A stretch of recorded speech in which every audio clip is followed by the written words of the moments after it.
இல்ல ஸ்டாலின் சார், இப்படிலாம் இருந்தா எப்படி? இவரை எல்லாருமே எதிரியா நினைச்சுக்கிட்டு இருக்காங்க. ஆனா இவர் பாருங்க, எவனையுமே எதிரியா நினைக்கிறதே கிடையாது. இல்ல ஒருவேளை எதிரியா இருக்கிறதுக்கு இவங்க எல்லாம் தகுதியா இருக்கிறாங்களா அப்படின்றதும் நினைக்கிறாரான்றது தெரியல சார். இவரை எப்படா அடிச்சு காலி பண்ணலான்னு வெளியில கூட்டம் கூட்டமா காத்துக்கிட்டு கிடக்குறாங்க இவரை காலி பண்றதுக்குன்னா அரசியல்ல. ஆனா இவரு எவனையுமே அதான் இப்படி அடிக்கணும்னு நினைக்கிறாங்க பார்த்தீங்களா, அவங்க எல்லாம் கூப்பிட்டு வச்சு கை கொடுத்து குலுக்கி நல்லா ட்ரை பண்ணுங்க அப்படின்னு சொல்லி தட்டி கொடுத்துட்டு பேசாம போயிடுறாரு சார். இவரை புரிஞ்சிக்கவே முடியலையே. மனுஷன் நம்ம நினைச்சதுக்கு அப்படியே ஆப்போசிட்டா இருக்க. நாம தான் இத்தனை நாளா தப்பா நினைச்சிட்டோம் போல அப்படின்னு நான் சொல்லல சார். ஒரு நீதிபதி, அதுவும் எந்த நீதிபதி, சான்ஸ் கிடைக்கிறப்பெல்லாம் இவரை பிடிச்சி சாச்சு அப்படியே உழுக்கு உழுக்குன்னு உழுக்குன ஒரு நீதிபதி இத்தனை நாளா நான் இவரை பத்தி தப்பா நினைச்சிட்டேன். இவர் நீங்க நினைக்கிற மாதிரிலாம் இல்லை, என் மனசுல இவர் எங்கேயோ நிற்கிறாரு அப்படின்னு சொல்லி புகழ்ந்து தள்ளிட்டாரு. அங்க இருக்கிறவங்களுக்கெல்லாம் புகஞ்சுக்கிட்டு கிடக்கு. பார்த்துருவோமா?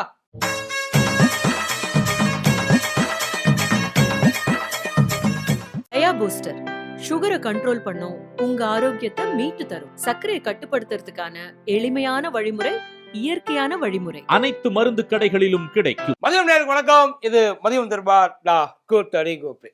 அந்த நீதிபதி வேற யாரும் இல்ல, உச்ச நீதிமன்றத்தோட ஓய்வு பெற்ற நீதிபதி ஐயா மார்க்கண்டேய கட்ஜம்.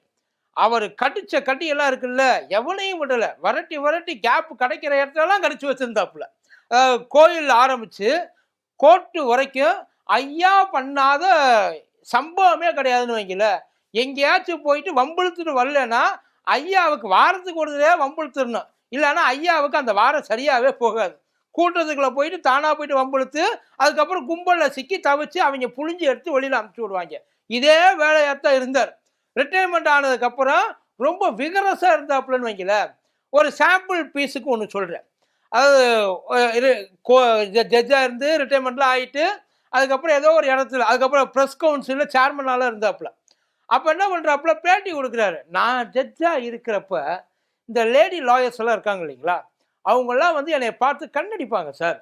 அதாவது அவங்களுக்கு சாதகமாக தீர்ப்பு வேணும் அப்படின்னு அவங்க நினச்சி கண்ணடிப்பாங்க அப்படின்னு சொல்லி தன்னோட அருமை பெருமையை பேசிவிட்டாப்புல. அதுக்கு என்ன பண்ணிட்டாங்க, ஆல் ஓவர் இந்தியா அத்தனை அட்வொகேட்டு சேர்ந்து ஐயாவை அடிச்சு அடி தெறிக்க தெறிக்க கொடுத்தாங்கன்னு வைங்கள. வழி இல்லாமல் ஐயா அதுக்கப்புறம் நான் யதார்த்தமாக சொன்னேன், நீங்கள் எல்லாரும் இப்படி ரியாக்ட் பண்ணுவீங்கன்னு எனக்கு தெரியாமல் போச்சு, எல்லாரும் உங்கள் வீட்டு பிள்ளையா நினச்சி இதை வலிச்சிருக்க அப்படின்னு இந்த வடிவேலு சொல்லுவாப்புல, அந்த மாதிரியே சொல்லிட்டு அவரு கிளம்பிட்டார். அதுக்கடுத்து என்ன பண்ணிட்டாப்புல, என்ன ஈர்ப்புன்னு தெரியல அவங்க மேல. அப்படி என்னத்தை கண்டாரு, யாருக்குமே தெரியாத ஒரு விஷயம் அவங்க கிட்ட இவருக்கு மட்டும் என்ன தெரிஞ்சது அப்படின்றது தெரியல. அது யாரும் இல்லை, கங்கனா ரணாவத்து. அந்த கங்கனா ரணாவத்தை இந்தியாவோட ஜனாதிபதியா ஏன் இன்னும் ஆக்காம இருக்கீங்க? அவர் தான் ஒரு பொருத்தம், அந்த அந்த பதவிக்கு அவர் ரொம்ப பொருத்தமா இருப்பாரு. தயவு செய்து ரணாவத்தை ஜனாதிபதி ஆக்கி இந்தியாவுக்கு பெருமை சேருங்க. அவர் சொன்னார்ப்பா, நீங்க ஏன் இத்தனால வச்சிருக்கிறது இல்லை, ஆனா அதுக்கு கொடுத்தாயே கொடு. ஏன்டா குடியரசுத் தலைவர் பதவினா உனக்கெல்லாம் அவ்வளவு கேவலமா போச்சா, அவ்வளவு மட்டுமா போச்சு? இதை தூக்கி எப்படி அந்த இடத்துல உட்கார வைக்கிறேன்னு நீ முதல்ல நினைக்கிற? உனக்கு எதுக்கு அந்த ஆசை? நீயா கேட்டியா இல்லை அந்த அம்மா ஏதாச்சும் உன்னை பண்ண சொல்லி கேட்க சொன்னிச்சா? அதாவது அந்த மாதிரி உதவி பண்ண சொல்லி கேட்க சொன்னிச்சா? என்ன பண்ண அப்படின்னு சொல்லிட்டு அவரை போட்டு அட்டி அட்டி நடிச்சாங்க. அதுக்கு மனுஷன் மறுபடியும் எல்லாரும் என்னைய மன்னிச்சிருக்க அப்படின்னு. ஆனா வெறும் இந்த மாதிரி விஷயங்கள் மட்டும் இல்லை, சென்சிட்டிவான பல விஷயங்களை உண்மையில அவர் கேட்கிற சில கேள்விகள் நம்மளால பதிலே சொல்ல முடியாது சார். இப்போ 2011 கேரளாவில் ஒரு ரேப் கேஸ் ஒன்று. 2011 அந்த ரேப் கேஸில் என்னாச்சு, ஒரு பொண்ணு ஷாப்பிங் மாலில் வேலை பார்க்குற ஒரு சின்ன பொண்ணு, ஒரு 21 வயசு பொண்ணு. அந்த பொண்ணு ட்ரெயினில் போயிட்டு இருக்கப்போ ட்ரெயினில் அந்த பொண்ணை யாருமே இல்லை, அந்த கம்பார்ட்மெண்ட் லேடிஸ் கம்பார்ட்மெண்ட், அந்த கம்பார்ட்மெண்ட்டுக்கு உள்ளே போயிட்டு அந்த பொண்ணை அடித்து ட்ரெயின்லேருந்து வெளியில் தூக்கி போட்டு அதுக்கப்புறம் அந்த பொண்ணை மறுபடியும் கல்லால் அடித்து அதே அந்த மயக்க நிலையில் வச்சு அந்த பொண்ணை வன்கொடுமை பண்ணிட்டான் ஒருத்தன். அவனுக்கு இங்கே ட்ரையல் கோர்ட் 2 வருஷத்தில், நினச்சி பாருங்கள், இந்த கேஸ் எல்லாம் 2 வருஷன்றது ரொம்ப சீக்கிரம். இப்படின்றதுக்குள்ள 2 வருஷத்துக்குள்ள அவனுக்கு டெத் சென்டென்ஸ் கொடுத்துட்டான், தூக்கு தண்டனை அவனுக்கு கொடுத்துட்டான். இதை மேலே உச்சநீதிமன்றத்துக்கு அவன் கொண்டு போகிறான்.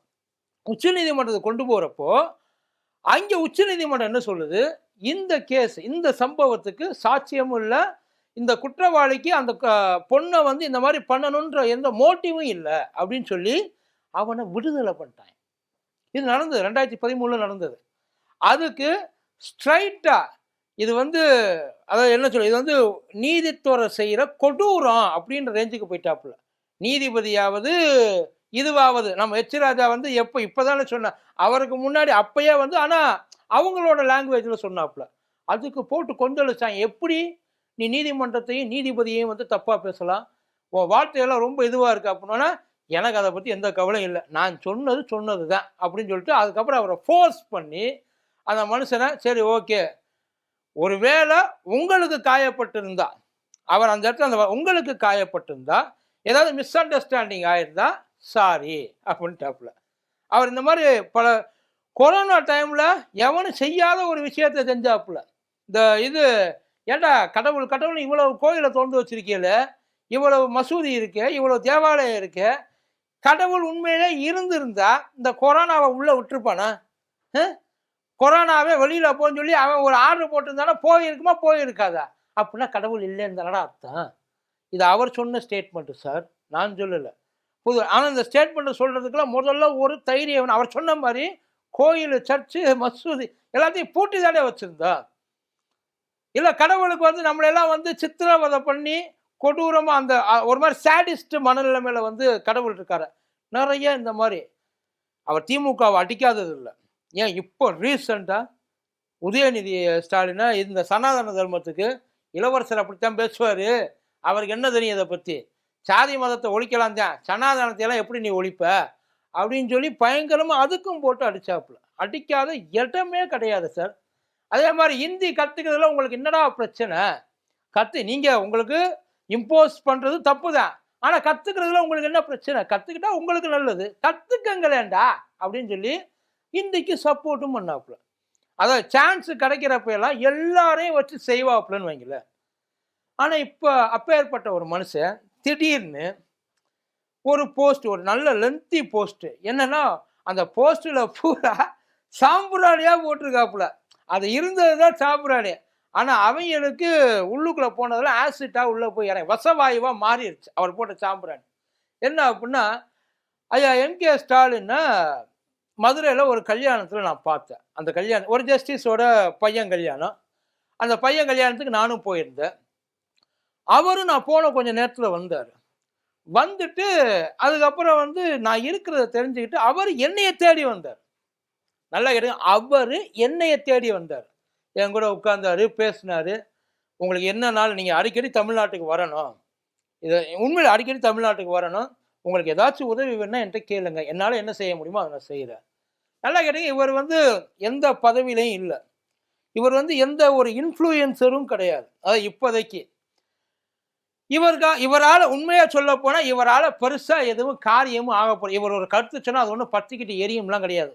இப்ப சவுக்கு சங்கர் கேஸ் நடந்துச்சுல்ல, அந்த கேஸ்ல திமுகவை அவர் திட்டாததே கிடையாது.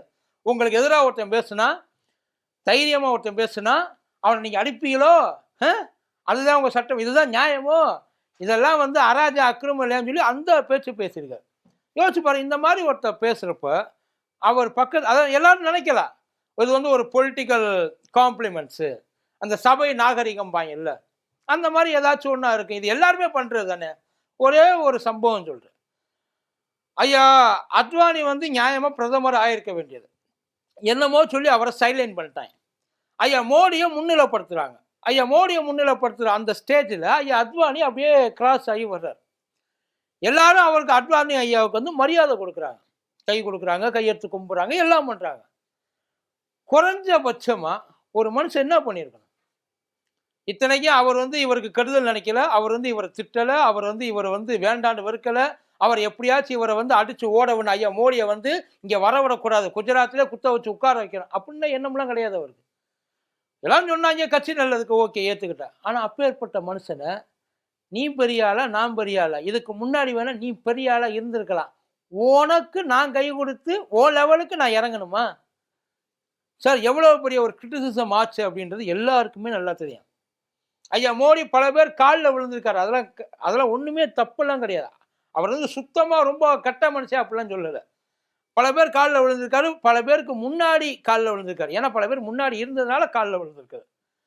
ஆனா இங்க அதையும் மீறி அவருக்கு உள்ள இருக்கிற ஒரிஜினாலிட்டி வெளியில வந்துருச்சு. ஆனா இங்க அப்படி இல்லை. இவர் பேசாத பேச்சு இல்லை, திட்டாத வார்த்தை இல்லை. அவர் உண்மையில அதை மார்க்கண்டேயன் கட்சி எதிர்பார்க்கல. நீங்க நினைச்சிருக்கலாம் இது ஒரு சாதாரணமான விஷயம். ஆனா மார்க்கண்டேயன் கட்சி ஐயாவுக்கு இது சாதாரணமான விஷயம் கிடையாது. அவர் என்ன நினைச்சிருப்பாப்புல, ஏன் போறப்ப வணக்கம் அப்படின்னு சொல்லிட்டு அவர் மட்டும் கிளம்பி போயிருக்கலாம். இல்ல தலையை இப்படி பண்ணிட்டு போயிருக்கலாம். இல்ல யாரையாச்சும் கூப்பிட்டு வேற ஏதாச்சும் ஒண்ணு பண்ணிட்டு வேலையா இருக்கிற மாதிரி கூட போயிருக்கலாம். ஆனா பார்க்கணுன்ற அவசியம் இல்லை. அவருக்கு இருக்கிற மரியாதை, கொடுக்க வேண்டிய மரியாதை. உச்ச நீதிமன்ற நீதிபதி இப்ப இல்ல, ஃபார்மர் நீதிபதி.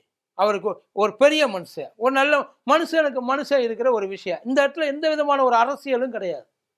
இங்க எந்த அரசியலும் கிடையாது. ஒரு ஃபெல்லோஷிப் சார், அதெல்லாம் ரொம்ப ரேர் சார். நீங்க நினைக்கிற மாதிரிலாம் கிடையாது. அவ்வளவு ஒண்ணு இல்லைப்பா. நயினார் நாகேந்திரன் துர்கா ஸ்டாலின் அம்மா பார்த்தா ஏர்போர்ட்ல வச்சு, நயினார் அண்ணன் ஓடி போனாரு. நிஜமா நயினார் அண்ணன் ஓடி போயிட்டு நல்லா இருக்கீங்களா என்ன ஏது எல்லாம் கேட்டாரு. அதுதான் இந்த ஊரோட குணம். வேற எது எல்லாரும் நினைச்சிட்டு இருக்காங்க இவரை. அதான் அந்த ப்ரொஜெக்ஷன் இருக்கு பார்த்தீங்கன்னா. ஒன்றும் இல்லை, எச் ராஜா ஐயா திட்டாத வார்த்தையா, எச் ராஜா ஐயா சொல்லாத சொல்லா. யோசிச்சு பாருங்க. அவர் எல்லாம் எத்தனை நார்மலா இருக்கிற நமக்கு ஒருவேளை யாராச்சும் ஒருத்தர் நம்மளை பார்த்து இப்படி பேசிட்டாங்கன்னா நமக்கெல்லாம் எப்படி ஏறும். யோசிச்சு பாருங்க. ஆனா அவரை போயிட்டு இவர் பார்த்தாரு. சீமான் அண்ணன் அவர் பேசாத பேச்சா அவரே சொல்லியிருக்காரு. எங்க அப்பா இறந்தப்ப என்னை ஆறுதல் படுத்த ஆளா வந்தது அவர் தான். அதே மாதிரி நான் மயக்கம் போட்டு கீழே விழுந்தப்ப என்ன இப்படிலாம் பண்ணிட்டு இருக்கிய, உடம்ப பார்த்துக்கிறதான்னு சொல்லி எனக்கு அட்வைஸ் பண்ணது. இத்தனையும் அவரை திட்டி பிடிச்சா அவர் மயக்கம் போட்டே விழுந்தாப்புல. குணம் எல்லாருக்கும் ஒண்ணுதான் சார். ஆனா இவங்க ப்ரொஜெக்ட் பண்ற மாதிரி எல்லாம் விஷயங்கள் கிடையாது. இவங்க கொடுக்குற அந்த இமேஜினரி தான் நமக்கு எல்லாமே. ஏன்னா நம்ம இவங்க பேசுறது மட்டுமே கேட்டுட்டு இருக்கோம் இல்லையா, ஒரிஜினல் என்னன்றது நம்ம பார்க்காம விட்டுருவோம். ரெண்டாவது அவங்க எல்லாத்தையும் போயிட்டு நிரூபிக்கணும் அப்படின்ற அவசியம் கிடையாது. இதை மார்க்கண்டேயன் கட்சி ஏன் பதிவு பண்றாப்புல அப்படின்னா இது தெரியணும். ஏன்னா இதையெல்லாம் கூடுமான வரைக்கும் யாரும் பதிவெல்லாம் பண்ண மாட்டாங்க. இப்போ ஒன்றும் இல்லை, ஆளுநர் ஐயா ரவி இருக்காருல்ல, அவரே அரசியல் ரீதியா ஏகப்பட்ட பிரச்சனைகளை நமக்கு பண்ணிக்கிட்டு இருக்காப்புல. தமிழ்நாடு கவர்மெண்ட்டுக்கு பண்ணிக்கிட்டு இருக்காரு, ஐயா ஸ்டாலினுக்கு பண்ணிக்கிட்டு இருக்காரு. ஆனா அதை தாண்டி அவருக்கே நாளைக்கு ஏதாச்சும் ஒண்ணு முதல்ல ஓடுற ஆளு இவராத்தான் இருப்பார். வேற எதுவும் இல்லை. இதெல்லாம் தெரிஞ்சுக்கணும். தெரிஞ்சுக்கிட்டீங்கன்னா புரிஞ்சு ஒரு உண்மை என்னன்றது எடுத்து அப்பப்போ யாராச்சும் சொல்லணும்ல சார். ஒரே ஆங்கிள் எல்லாம் போயிட்டு இருந்தா நடக்காத சொன்னா தான் தப்பு. நடந்ததை சொல்றதுல, இருக்கிறத சொல்றதுல, அதுலயும் ஒரிஜினல் இதுதான் அப்படின்னு சொல்றதுல எந்த தப்பு இல்லை. அந்த ஒரு புஷ்ல தான் மார்க்கண்டேயன் கட்சி ஐயா இது வரைக்கும் எங்கேயாச்சும் இது வரைக்கும் நீ சார் அவர் வாயிலேருந்து இந்த மாதிரி வார்த்தையெல்லாம் வர்றது ரொம்ப கஷ்டம் சார். அந்த மனுஷன் எவ்வளவு உள்ளுக்குள்ள மகிழ்ச்சி ஆயிருந்திருப்பான்னு பார்த்து. அதே நேரத்தில் உள்ளுக்குள்ள ஒரு குற்ற உணர்ச்சியும் இருந்திருக்கா அவருக்கு, கண்டிப்பா இருந்திருக்கா. இப்போ ஏற்பட்ட ஒரு மனுஷன் அதுக்காக அவர் இனிமேல் டிஎம்கே அவர் திட்டாமல் இருக்க போறது இல்லை, இல்லை ஐயா ஸ்டாலினை கிரிட்டிசைஸ் பண்ணாமல் இருக்க போறது இல்லை. கண்டிப்பா எல்லாத்தையும் பண்ணுவார், பட் தனிப்பட்ட முறையில். அது எல்லாமே அரசியலை தாண்டி சில விஷயங்கள் இருக்கு. பட் ஆனா என்ன பண்ணிட்டாங்க, எல்லாத்தையும் அரசியல் ஆகிட்டாங்க. அதான் பிரச்சனை, வேற எதுவும் இல்லை. முடிஞ்ச வரைக்கும் இந்த மாதிரி நாகரீகத்தை எல்லாம் நாட்டில் கற்றுக் கொடுங்க, வேற எதுவும் வேண்டாம். நன்றி.